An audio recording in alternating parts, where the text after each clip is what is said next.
Welcome to ChiroSphere, where we talk about all things chiropractic and some things maybe not so chiropractic. I'm Christy Hudson, your guest host for ChiroSphere. Yeah, I can talk. And VP of Business Relations at Chiro Health USA, the network that works for chiropractic. If we didn't have bloopers, y'all wouldn't know that we recorded these things live, right?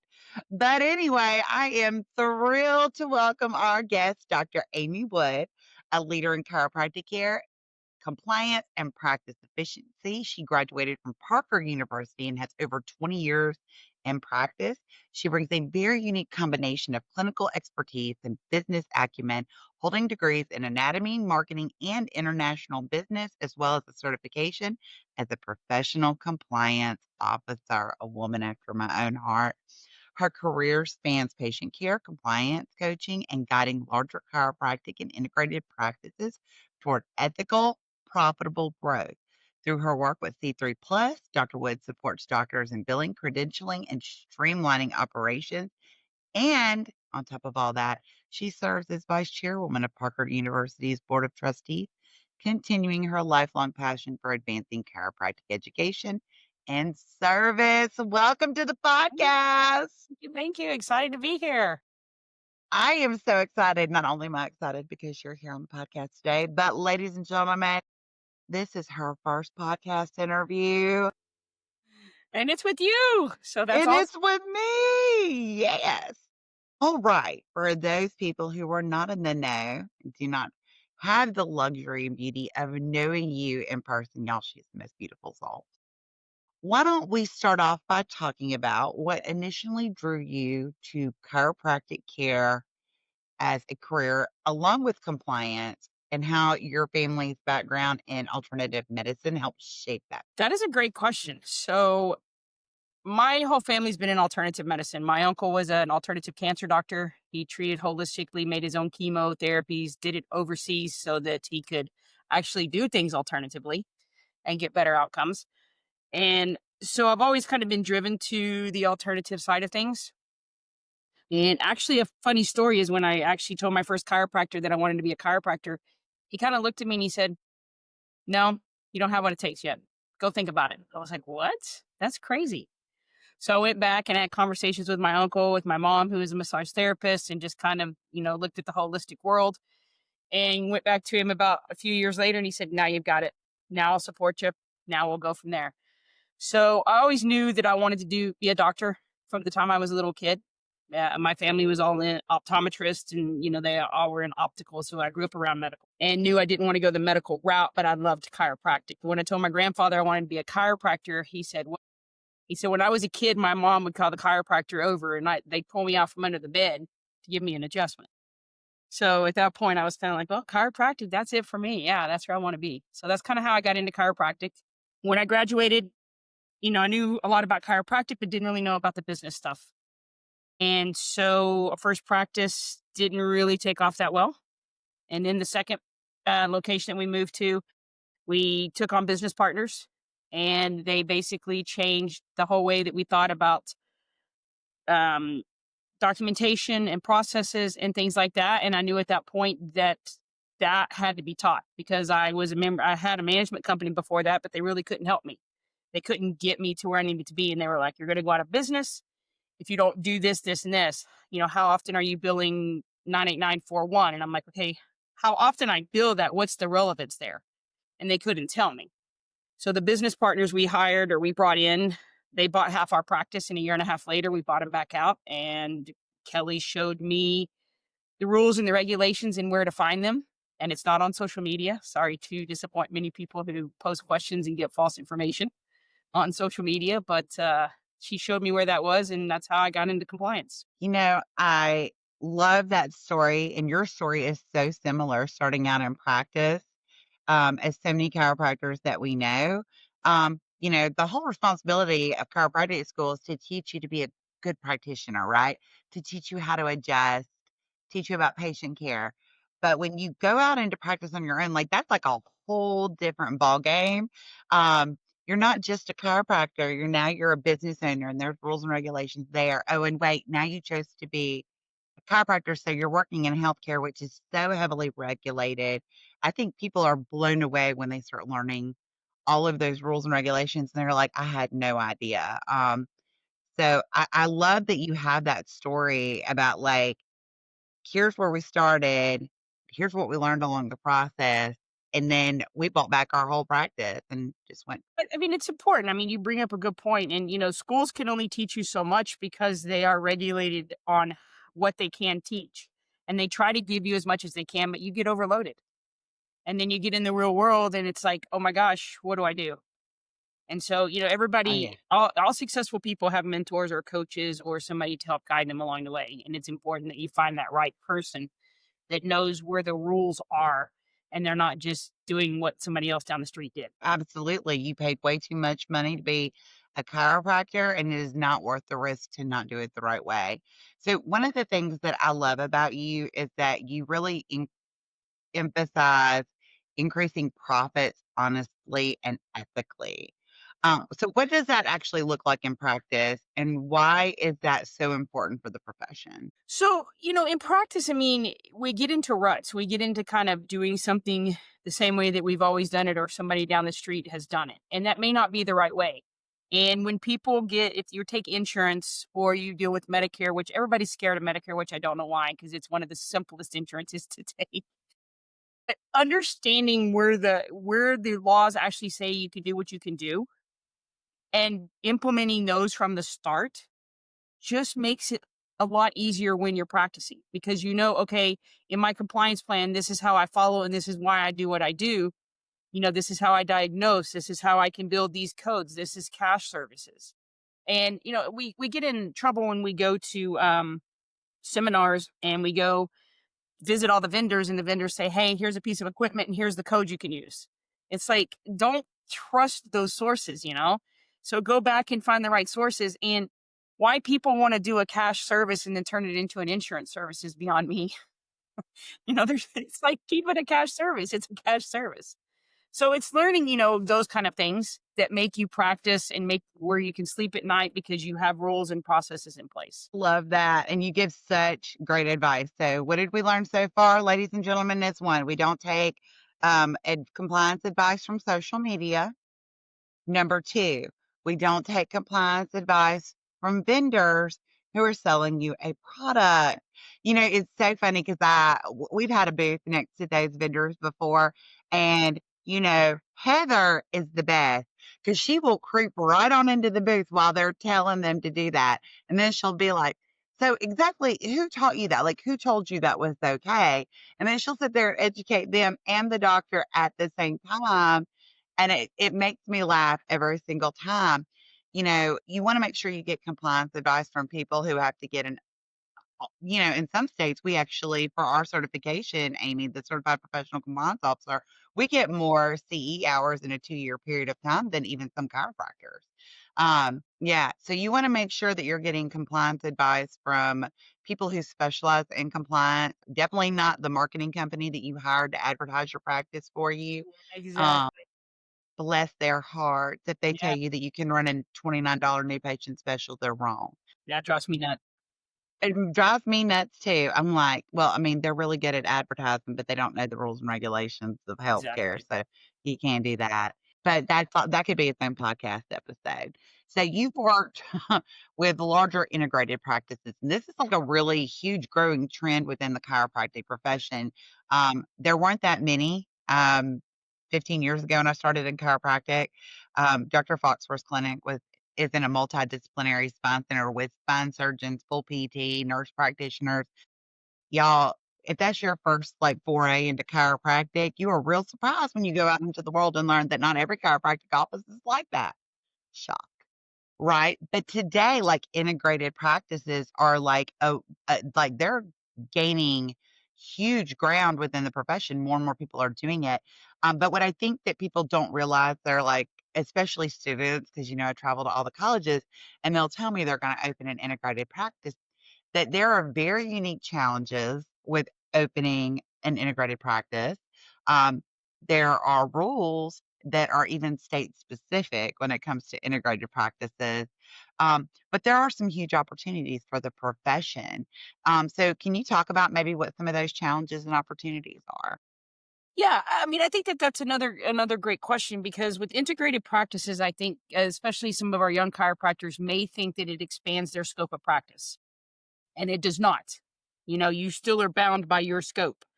Where we see people get in trouble is number one, they didn't set the organization up correctly.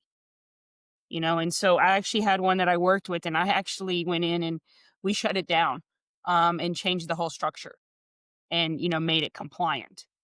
And so, setting the structure up correctly, don't get your divorce attorney's friend or whoever to do this on the side. Get an actual healthcare attorney that knows what they're doing to set that up. Then making sure that when you're talking about the services that you're offering, that you're staying within your scope. So as a chiropractor, if you want to do talks and you want to bring all the people to your office for a talk, make sure that you're not saying, I'm doing a talk on, XYZ regenerative medicine or whatever, because it may not be in your scope. But if you want to say, hey, our nurse practitioner has some things that she wants to talk to you about some additional services that she can do in the office, now that's in her scope. Making sure that when you're referring to the other providers in your office, that you follow the rules and regulations with antitrust and Stark law and things of that. But you're also not saying, go see XYZ, go see the nurse for, stem cells for your knee. That's not your scope of practice. So just say, go see the nurse and be evaluated for your knee or your shoulder or whatever it may be. So, there's just some general things like that. But I think the biggest way that people get messed up is if they, billing under another provider, trying to use incident two, which doesn't apply to chiropractic, and trying to bill everything out under the medical doctor because they think they get higher reimbursements. And that's not right. That's not legal. So staying within those parameters is the best. That's so funny that you bring that up because I think at least 2 or 3 times a year, this comes up and it becomes the hot topic in a lot of Facebook groups and social media groups that we're in. Um, and there's a part of me that keeps wondering about, like, billing under another provider is like, "Guys, come on, like, this is like, you should know better." Like, Yeah, you and should and they try to get like the MD. Well, the MD referred the patient to me. Well, according to Office of Inspector General, you're a physician just like an MD. There dude, is no delegation to you. And so you cannot use incident two because it's to a mid-level and you're not a mid-level practitioner. it's just absolutely crazy. And I know some of y'all are like, "Oh my gosh, are they gonna talk about compliance the whole time?" Probably not, but y'all know it's my love language. I love it so much. Um, and because of your background with, coaching and working with so many different types of practices and that we share that love language of compliance, I think it's important to really talk about too that, when you have a compliant practice, you have a lot less things slipping through the cracks. You actually become a more profitable practice. Mhm. Um, Oh my gosh, people are usually yeah, I'm so sorry. My cat has decided to crash this party. If you're watching this on YouTube, I know she can't help herself. There's the camera and voices. All right. So we're going to take a quick break to hear from my sponsors, and then we will come back and talk to Dr. Amy Wood a little bit more. Welcome back to our podcast with Dr. Amy Wood. I'm Christy Hudson, your guest host today for ChiroSphere. So, Amy, let's talk about what it's like to be the chairwoman of the Parker University Board of Trustees. You got any exciting developments or things you're helping to guide right now? I mean, Parker, I think, is in the best place we've been in a long time. I mean, it just continues to grow and do amazing things. Coming through a tornado and then COVID, the leadership that we have with Dr. Morgan is incredible. There's some great visions and things that are in the pipelines and things that we're working on. Being the vice chair, it's super exciting. I never thought that I would even be in that position. And then, next year there's a possibility to become the chair, which is super exciting.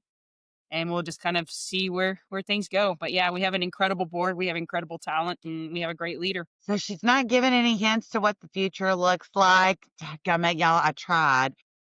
But that's okay. Well, I just visited the Parker campus for the first time in October, and I have to say, it's just absolutely beautiful.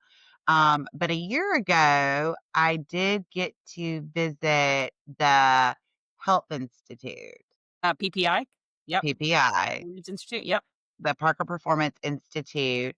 And then every year y'all have the Invicta Gala, which Mhm. is a fundraiser that helps to provide chiropractic care for our veterans Yes. at the Parker Performance Institute. Y'all, this is one of the most amazing facilities I've ever been in. They wanted to let me test out one of these crazy machines. I opted not to, but it is absolutely stunning. So do you want to tell us and share a little bit about PPI and possibly even the Invicta project and the gala, what y'all are raising money for? Yeah, so all the money that we raise for the Invicta Gala goes to putting veterans and first responders through the program. And the program at PPI is a 2-week intensive program where they're there pretty much every day. And they do a series of different testing for, brain trauma, for strokes, for head injuries, for PTSD, things like that. I've sent a couple of veterans through there and they get remarkable results. Just being able to kind of balance the brain and just kind of restructure, lay down some neurological, new components and things like that. It's amazing what these veterans go in thinking and come out thinking. It just changes their lives. It's a great program. It is, and it is a beautiful facility. I mean, it's like walking into like I think they hosted a reception there Right. so that people could visit it and see it, and I remember thinking, and I heard other people say that it was like walking into the chiropractic office of the future, because it's so very high tech, which it Uh-huh. needs to be because they are doing a lot of work to help with traumatic brain injuries and neurological issues. But it was just absolutely, it's probably one of the most beautiful facilities I've ever been to in my life, and I love the work y'all are doing. Yeah, I actually went through it myself just to kind of see what it was like. And I was doing at the time monovision, so I had one contact for distance and I didn't have anything close up. And what I found was is that my right eye wasn't even tracking. It wasn't even staying in focus. And so after I did the training over a month long, my brain score went from a 70 to a 96%. And then a year later was still at 94%. That's incredible. Yeah, it was awesome. And I got LASIK, so I didn't have to wear, contacts and do monovision anymore. So now both eyes are tracking together. So I can tell you firsthand experience that, the what we went through there was really inspiring. Well, completely incredible facility. If y'all are ever in Dallas, you should reach out to Parker, get a tour. You will be blown away. Absolutely. So, where do you see as the greatest opportunity for growth and advancement in the chiropractic profession over the next decade? So the greatest advancement for chiropractic profession, we have AI that has come out, right? And I think AI is going to revolutionize the EHR and, electronic health records and things like that. But I also think that there's some negative sides to that. I think the biggest advancements in health is going to be, in research, is going to be looking at AI, looking at how different things can help with different parts of the body. I think when you look at ultrasound and even maybe EKGs, the advancements is they're going to be looking at with being able to see muscles and, view things differently to be able to help in rehab. I think AI is going to play a huge part in that. I think, though, that there needs to be some parameters for AI put in with your legislative um, states and things like that. And it's better to be, ahead of the game instead of behind the game because once AI gets in, which is already taken a foothold in a lot of things, but I think those are the things that we're going to need to look at. Absolutely. And, even with AI integration into EHR, which I do know that a couple of EHRs have already done this, y'all, they're never going to write your notes for you. And you never need to not read your notes before you send them to the insurance company. So you're the one who's supposed to hit the button that signs your notes, and you should do it right after the patient leaves. Y'all are never going back and adjusting them. You're not. Y'all don't even remember what you did yesterday. Bless your heart. I Yeah. love that conversation. Like, but but I don't do it until like the next day or the day after because I might need to go update them. That's what an amendment's for, Yeah. That's, get a scribe. right? Okay. What advice do you give recent graduates or young chiropractors about building a compliant and sustainable practice from day one? It's going to cost a little bit to do that, but getting the proper information, finding out where the proper sources are, understanding how to bill, understanding compliance from a Medicare standpoint, and don't be afraid of Medicare. Even if you want to be cash, what people don't understand is that with Medicare, it's not just 65 and older. There are some people on disability. So you're going to have those people that come in on disabilities that you're going to want to treat, but they're Medicare. So just be compliant with Medicare. Take Medicare as either par or non-par, learn how to work it, use it, and, go from there. I get a lot of people who tell me that they're not gonna treat Medicare patients, and I'm like, "But why? It's the largest growing population in the country. Like, Exactly. why?" And they pay that. Now, they don't pay for a lot. They pay for an adjustment, but everything else the patients pay for, and let me just tell you, those 65 and older patients, they will pay for their therapies and their exams and their re-exams, whatever you tell them, and they never miss appointment unless the weather is bad. Yeah, I exactly. mean, they're also the most fun patients, and they will bring you cookies at the holidays. But, like, Medicare's not that complicated. No. And I don't think do what's down the street. Don't do what your people down the street are doing. Find out the true source. Don't follow the neighbor because he's making a really good profession and, great money. Don't follow him. Figure out what he's doing, but do it the right way. He may be doing absolutely. it the right way. And he may be doing it the right way, but if they're not, then you end up with a bad copy of a bad copy of a bad copy. Exactly. Um, and some now that, even our intake paperwork is done on an iPad now, y'all don't know what that's like when intake paperwork was printed, and then you'd get to the last one, so you'd make a copy of the copy, and then you'd make a copy of the copy of the copy. It was terrible Yeah. until somebody typed it all back up on Word again because they lost the original. Those were the good old days. They also I used to used have to paper work for a manufacturer's broker to the US military, and I had a fragrance company that didn't the military owed them a lot of money for their fragrances for all the PXs. So I said, "Well, send me the invoices." So they sent me a stack of invoices like this that had never been paid. So I walked him over to the military branch that was by us, and I said, "Okay, here, you can't say you didn't receive these. So here they are." And they looked and they said, "Oh, I can tell you why we haven't paid them." And I'm like, "Why?" And they were like, "Well, you see how light it is because the printer keeps running out of ink? And when we scan them in our system, if we can't read it, we just hit delete." I was like, "Can I do that? That is awesome." So hilarious. yeah, so when you print and it gets less and less and less and you can't read it. Aw. I mean, how funny is that they've been waiting for them to pay this bill, and the whole reason is because of printer Yeah. ink. Yeah, I couldn't read it when they scanned it in the system. Tell you what, you learn something new every day. Oh my goodness. Well, let's see. We're gonna ask you a couple of just for fun questions. All right. Okay. What is a talent that you have that most people don't know about? Talent that I have that most people don't know about. Well, I was a roller speed skater and I competed at the Olympic Training Center 4 years in a row and broke my foot before the Olympic Sports Festival. So that kind of ended my career at that level. I was really hoping you were gonna share that one.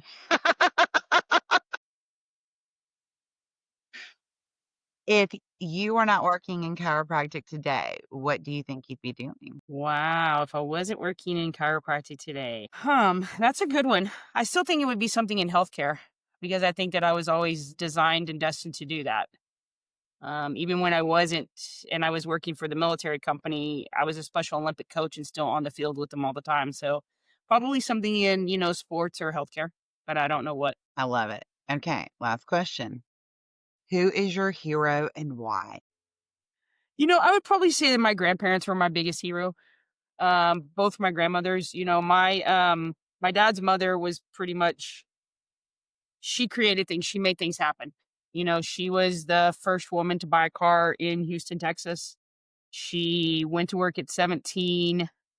She sold real estate with one of the top real estate leaders in the country.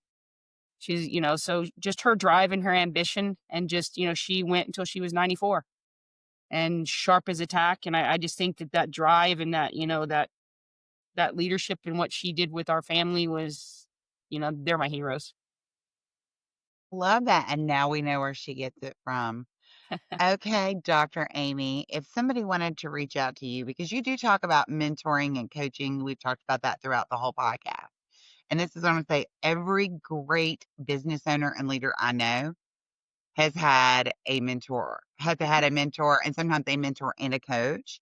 And coaches change over time because your needs change. And one of the things that you do is coach and help people and answer those compliance questions. So how do they reach out to you? Yeah, they can call me. My number is 214-616-3313. They can also email me at doctor, and that's Dr. Amy, Amy, Wood, Wood, at the letter C, the number 3, and then dash plus spelled out, plus.com. And they can also send you an email and you can forward it to me.